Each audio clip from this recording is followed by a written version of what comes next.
right on schedule. Yeah, Hey, we're good at that. we try. Okay. We're up and running. I call this back to order. Commission meeting. What else we got? The engagement letters for Barnes and Thornburg and Baker Tilly, Yeah, and the agreements that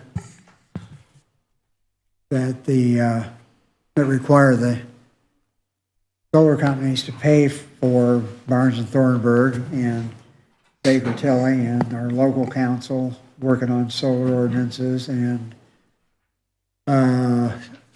also included in that is hiring or having somebody, paying somebody to do site inspections while the construction's going on, and also any enforcement that we need to do. So what that requires is, if you need to get an opportunity to read the agreement, is that the solar companies have to send us a $100,000 deposit when they submit their SB1s and tax abatement forms. They have to send another $50,000 when any permits are issued, but there's no cap on the payments. So whatever those fees are, doesn't come out of our pocket or the taxpayer pockets. So in a sense, and the reason I think we need to pass that shortly is because two of those companies have submitted SB1s and abatement applications. So that $100,000 or $200,000 actually, 100 from each, is due. hey, Todd. Is it, by accepting payments, does it bind us to automatically approve anything for them, or? No, hell no. I have no problem with that. I read it. I just wanted to make sure I wasn't missing something, and No, there's no obligation on our part to approve anything. What they're paying for is for us to do our due diligence with people who know what they're paying us for us to do our work. Yeah, I have no problem with that. You see any glitches in it? No, I wrote he it. wrote it. There's some Both of them. glitches in. I did the Thalassa one a couple of weeks ago, and then Right. last Sculpin. week, Mike mentioned that Sculpin was about ready to jump in, and so I did them as well. I haven't done the third, or if there's a There's fourth or been no whatever. submissions from anybody else, just those two. Okay. Entertain a motion. So I will move that we approve, and I'm going to do this we'll do it in two pieces, I think. I'm going to move that we approve and sign the memorandums of understanding for payments for consultants, legal counsel, and site inspections from the solar companies. Second. Motion and second. Yeah, if I can say it with a yawn, second. Yanni second. You must need lunch, huh? Missing lunch. Okay, we have a motion and second. All those in favor signify by saying aye. Aye. Aye, opposed, same. Motion carries.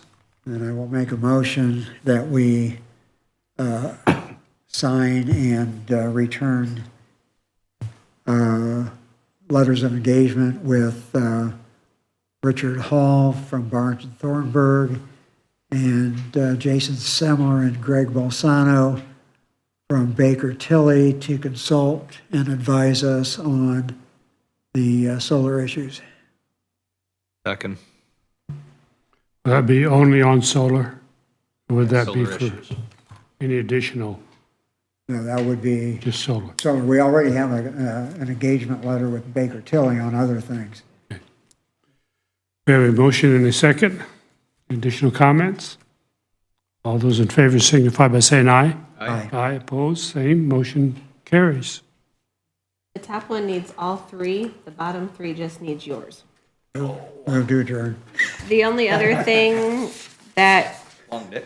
you guys may or may not want to talk about is the annex furnace. Yes. I would told like to Larry talk that about I would bring it up for him because I didn't know what time.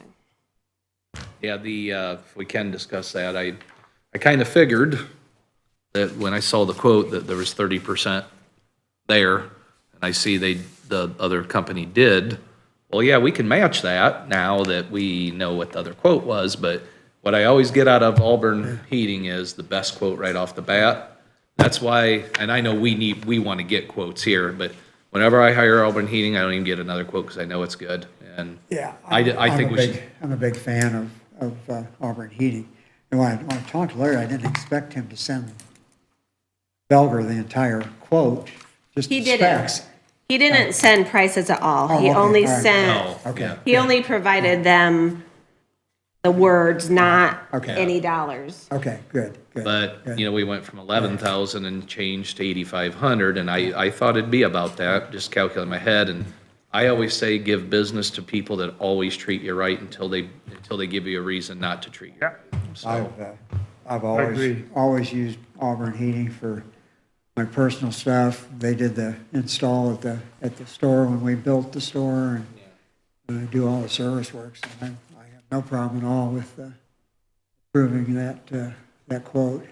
my motion is to accept Auburn Heating's proposal to replace the annex building HVAC system. Second? Motion and second. All those in favor signify by saying aye. Aye. Aye, opposed, same, motion carries. Council meeting discussion topics, anything there? That's a week from tomorrow. Tomorrow. Probably should maybe talk to them about the fact that we did approve the ARPA money for the highway and Yeah, for yeah, I'll be, other things. yeah, because that'll be on their agenda to do the And the highway. appropriation for that. Presentation, Yeah, and then about the highway that's, presentation. that's, you know. We've yeah, got the that's- GMP down to 8.7 now. I don't know if anything else, really. That's all I can think of. It's pretty much a, All right, I'll just put those two topics and then I'll put miscellaneous. One thing I would like to eventually address to them, just kind of, you know, when I made the comment today about, I wish we could pay people according to their merit. Yeah. My phone blew up with emails from county employees saying, damn right. I wish, you know, in other words, it's just something, it's not our purview. But what we get, instead of pay, well, can you give them the 10 days? It gets thrown on us to compensate people for maybe some people not making enough money. And I'd still like to see a merit-based pay system versus across the board. One guy called it a communistic pay scale, just so. And the city of Auburn has what I think is probably the best model for that you can come up with a municipal. You can't just have blanket merit raises. I'm going to pay you, I know. you know, but in the city of Auburn, there's a range for the positions, you know, from here to here. And the department head has the discretion to set the wages anywhere in that range. And that's, Mike, and I like that. I'll tell you why I like that. Let's say you have a salary range between, let's keep it simple, 40 and 50,000 for an employee. You have one that shows up every day, never causes any problem, even if they're not a superstar producer, but they're positive energy. They're always, hey, let me help you with that. You're a little behind. They show up all the time. They eventually go to 50,000. You got the superstar that always does their work on time and stuff, but they've pissed off everyone else in the office. People quit because of them, blah, blah, blah.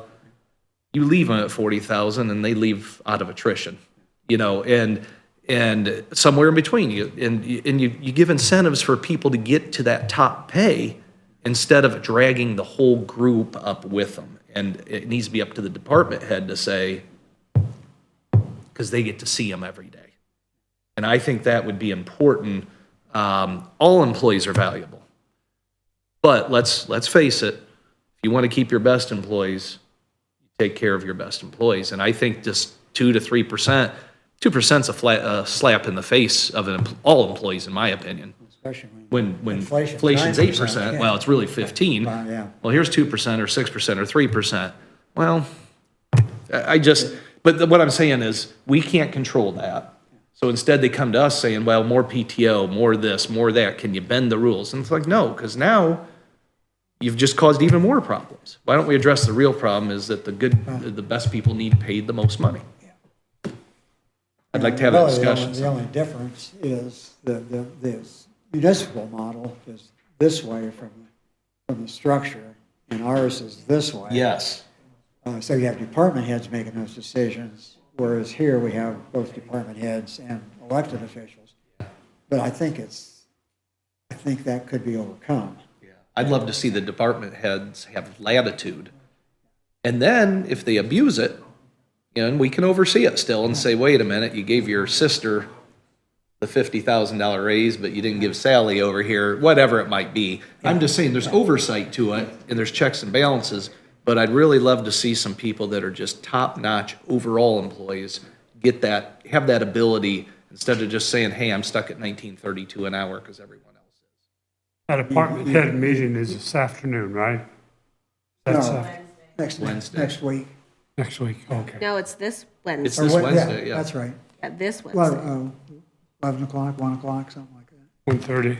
I guess I can look at that. I'm honestly not sure because I won't be here. I'll And check. again, it's really not our purview, but it is because we get asked, hey, council isn't giving this is a superstar, he ain't getting enough money. He needs all this. Well, I guarantee you, like you said, you're gonna have some of your girls saying, I want full-time because I'll take that 14-day PTO right off the bat plus another, whatever.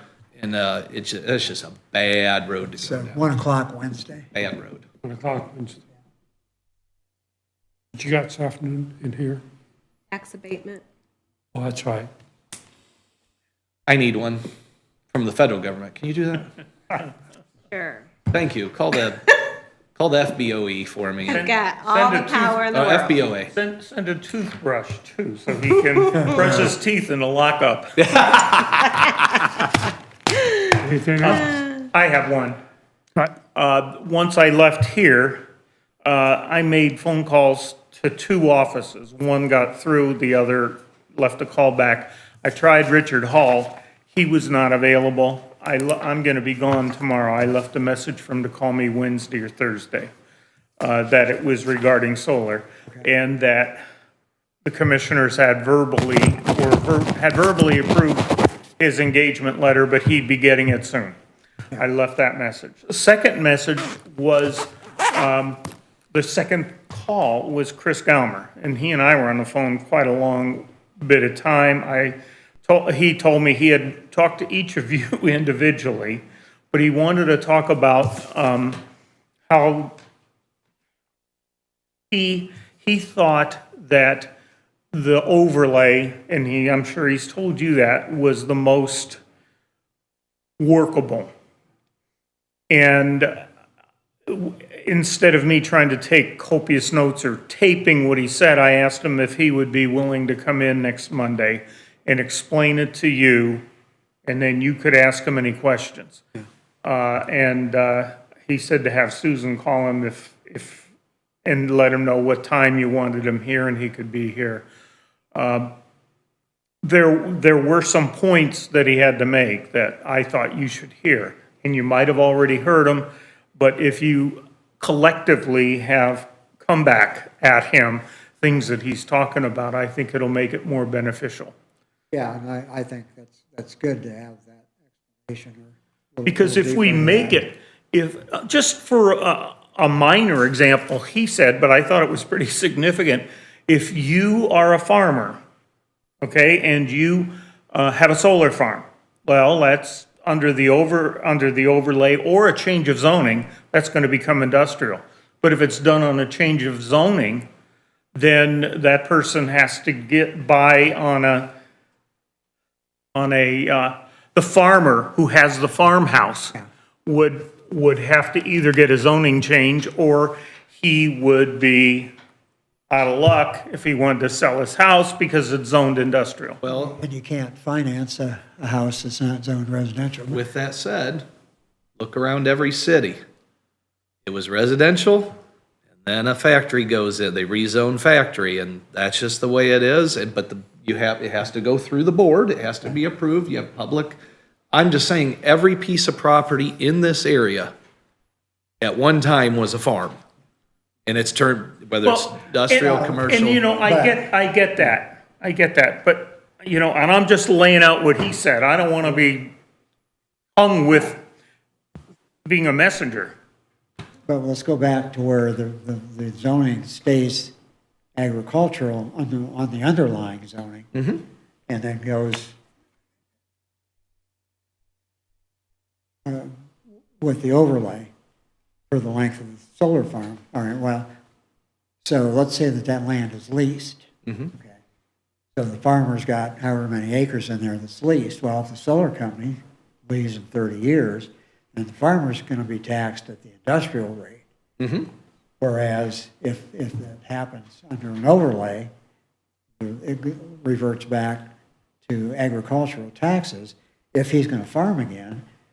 The taxes are on the use of the land, not the zoning. I agree with that wholeheartedly, and that's making my point. If it's industrial, tax it as industrial. If it's farm, tax it as farm. It is, it's taxed under use, not the zoning. I understand that. So since it's going to be taxed as that anyway, change the zoning of it. In other words, why are we making it more complicated than it is? Because there are setbacks for industrial. There are setbacks for, Well, okay, it's a setback for industrial is 30 feet. I know, but that's what it should be. In other words, industrial should be, and this may actually upset the Stop Solar people, but I still think it is a better use of land to call the land what it is. It's either, you can't put a car lot in a residential neighborhood without, you can't do an overlay and say, we're gonna put a car lot in the middle of the subdivision. They're just not gonna do it. Well, yeah, but that's not how an overlay would work for something that small. I understand it. The overlays originally, in my opinion, from what I've read, was to restrict use of land for the benefit of people. Like the airport, they don't want geese flying through the jet engines Well, and killing someone, so they restrict. You can't put That's a ponds. worthy goal. Well, I just tend to avoid the geese, but everyone else likes to fly through them. Here nor there, I think it's better to actually, if you're gonna use a land for something, that land ought to be designated for that. And, because here's what's gonna happen anyway, Mike, in my opinion. This is just, I'm 30,000 foot. Here's SDI, which is currently industrial. You got neighbors over here, they've built good berms, so they're not happy SDI came, but overall, they're like, okay, the berm's are there, I don't look at it, I'm staying. Solar field goes on the other side of them. They're looking at it, it's there, it's an industrial use, they're like, you know what, I'm out of here. So the houses all sell, then people say, you know what, we need to be next to SDI because we also make steel products, we're gonna buy up this land.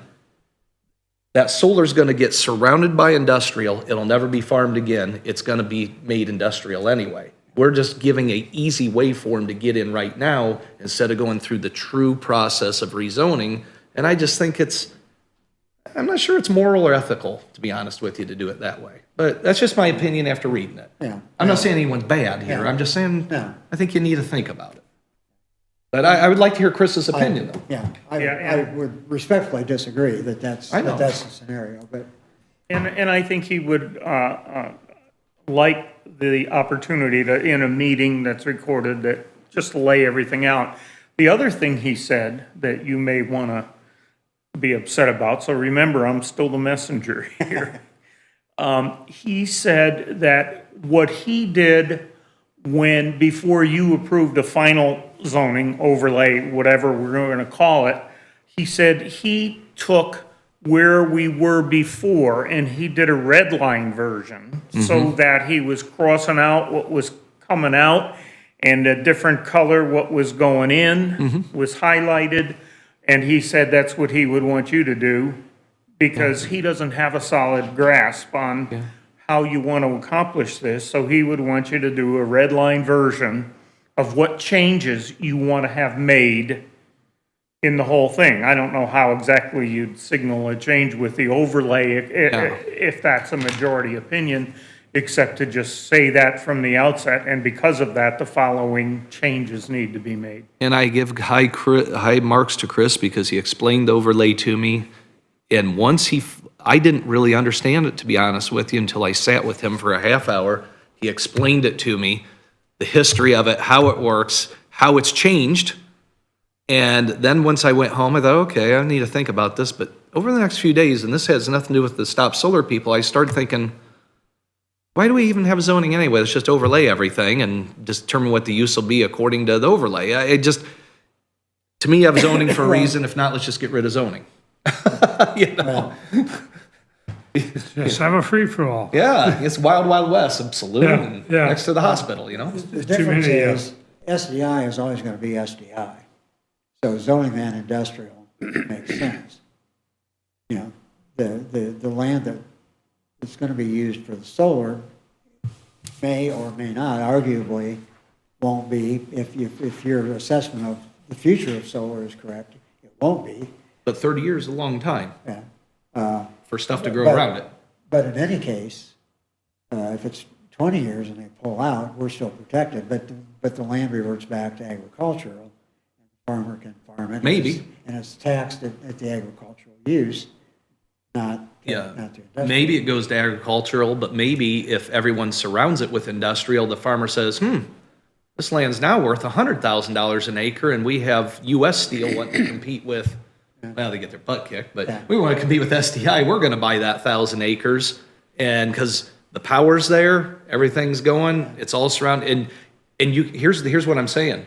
Once the solar goes in, which is an industrial application, you can make a better argument as someone that wants to move in as industrial, that, hey, everything you see is industrial around here. You really can't deny us an industrial application for change of use of land, or from the farmer that has it. Hey, we want to sell this for $100,000 an acre. It's all industrial around us now anyway. Those solar fields are considered industrial, even though they're operating as industrial, being taxed as industrial. Why wouldn't you let us have an industrial change here? I just think it opens for more industry on farm ground that is going to be very detrimental. Let me ask this question. Once it's declared industrial or rezoned industrial, is that permanent? Is that? No. Can that not be Or you have to- rezoned back to Yeah, agriculture? you have to go, but it depends on how much of that you want to rezone. So if you've got 600 or 1,200 acres that's all zoned industrial, and you want to rezone 40 acres for a homestead in the middle of industrial, then you've got, that flies against the whole zoning. Yeah, but who would want to rezone for residential in the middle of industrial? I mean, Well, once that solar field's Taxes. gone, the whole field's going to be available for agriculture. That's- Unless something else buys it up. And that's the point I'm trying to make. You know, if you, with an overlay district, you have a lot more flexibility when the solar is gone, or if the solar is gone, than you do. I'm not disputing that. I'm just saying it's going to be surrounded by industrial anyway, so it's going to eventually be, it's a way to backdoor more industrial in right off the get-go. Because you're going to drive the residents out. They are not going to want to be around them. But I'll tell you, Todd, and you're welcome to call all the other counties. That hasn't happened. Okay, well, then that's The possible. the people haven't moved out. It's possible. The land values, and I haven't talked to every single county that has wind and solar, but the mass exodus just hasn't happened. I can tell you this, not solar, but if a windmill like I saw, if I would not live anywhere in Van Wert County, period. I can't, Well, I drive through there and I don't know if but those red lights when they flash at night, I think it'd be an Okay, axe murder. Okay, And gentlemen. Who has my- pretty Aren't you much glad I brought all the that up? consensus on Yeah, wind. no, I'm just saying. Who has now my they- Barnes now and they've got these new Thornburg windmills. agreement? That are like way shorter, and the turbines guys. are like a whole lot smaller. Who has my Barnes and Thornburg letter of engagement? It's for all three of you to sign. I guarantee I do. I don't What's it worth to you? Gold. think I have it. Will you bring me silver and gold? What is it? Barnes and Barnes Thornburg. and Thornburg. Richard I Hall. got it. Hey, and I signed it. Hey, I wanted, We're all signed. There's There you a go. lengthy letter explaining the process. There's then the letter of engagement. None of them tell you how much they're gonna charge you an hour. I just wanted to make sure you were doing your job and make sure you were collecting everything. I was, So I passed. you passed. Thank you. Perfect. Yeah. If you it? zone Is that everything, everything? one comment, and we can do it after you, after this meeting is over. Okay, we are adjourned Okay, for it. if you